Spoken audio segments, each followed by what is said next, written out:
एक समय में हमारी दुनिया में डायनासोर का राज था। वे चलते थे जहाँ हम चल रहे हैं, इसी हवा में सांस ली, इसी धरती पर लड़ाइयाँ लड़ी। लेकिन पृथ्वी पर मानव की उत्पत्ति कब और कैसे हुई, ये अपने आप में सोचने की बात है। बड़े विचित्र डायनासोर ने करीब 14 करोड़ सालों तक इस धरती पर राज किया। डायनासोर की कई हजार प्रजातियां थीं। इनमें से कई शाकाहारी थे तो कुछ मांसाहारी, और कुछ डायनासोर बहुत शांत स्वभाव के थे और कुछ डायनासोर बहुत ही हिंसक और खतरनाक थे। ये उस समय के सबसे सफल जीव थे, लेकिन फिर अचानक ऐसा हुआ। वह कौन सी घटना थी जिसने इनका नामो निशान ही मिटा दिया? आइए जानते हैं पृथ्वी पर मानव का जन्म कब हुआ। इसे जानने के लिए हमें करोड़ों सालों पीछे जाना होगा और डायनासोर के उस अंतिम दिन को करीब से देखना होगा। तो आइए चलते हैं आज से 65 मिलियन साल यानी कि 6 करोड़ 50 लाख साल पीछे।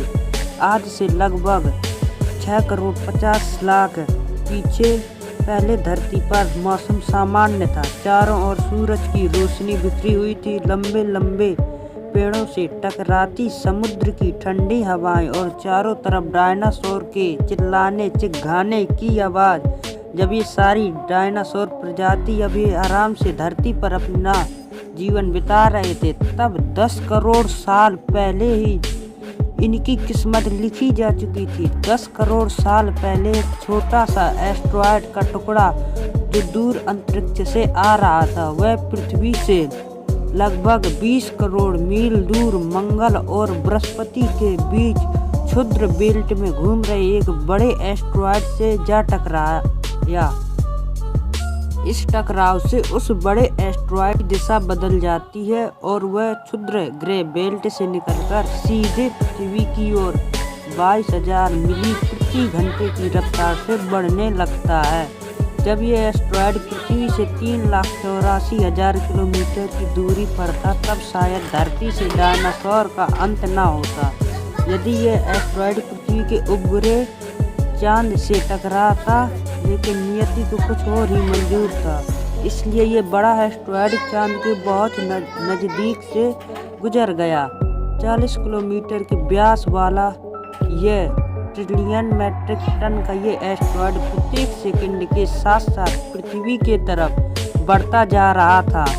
यह एस्टेरॉयड जब पृथ्वी के वातावरण के संपर्क में आया तो इसकी रफ्तार एकाएक 70,000 किलोमीटर प्रति घंटा हो गई। पृथ्वी के वायुमंडल में घुसते ही घर्षण की वजह से ये एक भयानक आग के गोले में बदल गया। ये इतनी रफ्तार से धरती की ओर बढ़ रहा था कि सिर्फ 4 मिनट में इसने अंटार्कटिका ओशियो को पार कर लिया। इसमें चमक इतनी अधिक थी कि पृथ्वी पर टकराने से पहले ही हजारों जीव आग के इस दहकते गोले को देखकर पूरी तरह अंधे हो चुके थे। ये जीव उस उल्का को देख नहीं पा रहे थे, लेकिन वह उसकी भयानक गर्मी को महसूस कर रहे थे। कुछ ही क्षण में ये एस्टेरॉयड सीपों की खाड़ी के पास जमीन से टकराता है और लगभग ये 35,000 डिग्री सेल्सियस ऊंचा वाला एक भयंकर विस्फोट होता है। इस टकराव का विस्फोट लगभग 10 हाइड्रोजन बम के विस्फोट के बराबर था। यह विस्फोट इतना शक्तिशाली था कि इसके टकराते ही धरती की लाखों टन धातु अंतरिक्ष में चली गई।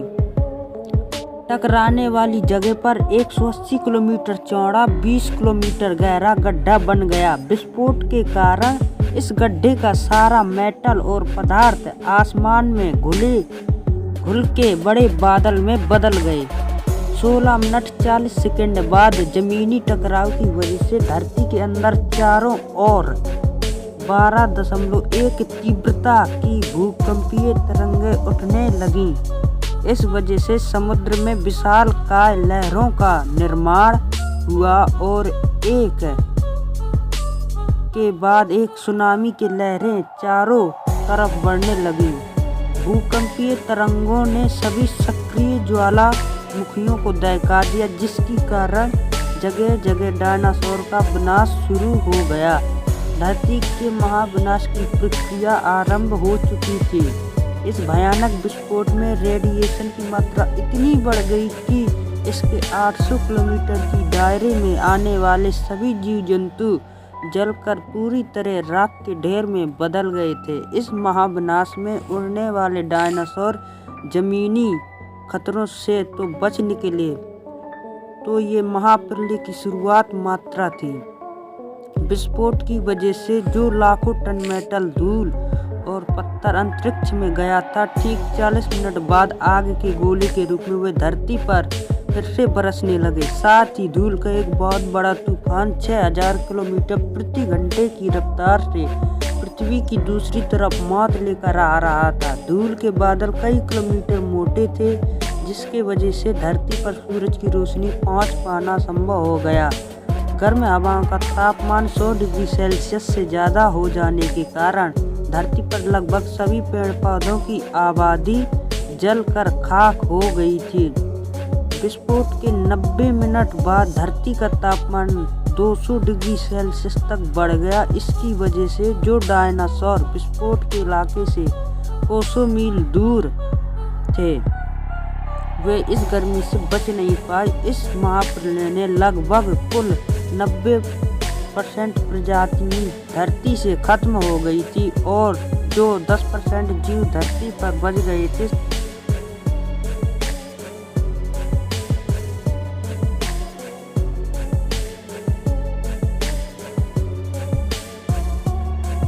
उसमें सिर्फ वही जीव जिंदा रह सके जिसका वजन 30 किलोग्राम से कम था। इसका कारण यह था कि उस महाप्रलय में लाखों की संख्या में जीव मारे जा चुके थे और पेड़ पौधों की सारी आबादी भी जलकर राख हो गई थी, जिसके चलते यहाँ जो बड़े और विशालकाय जीव बच गए थे, उन्हें भरपूर मात्रा में खाना पीना न मिल सका। ये महाप्रलय किसी अन्य जीव के लिए फायदेमंद साबित होने वाला था। धरती पर डायनासोर का अंत एक छोटी प्रजाति के लिए एक सुनहरा अवसर लेकर आया और वह प्रजाति थी मैमल्स।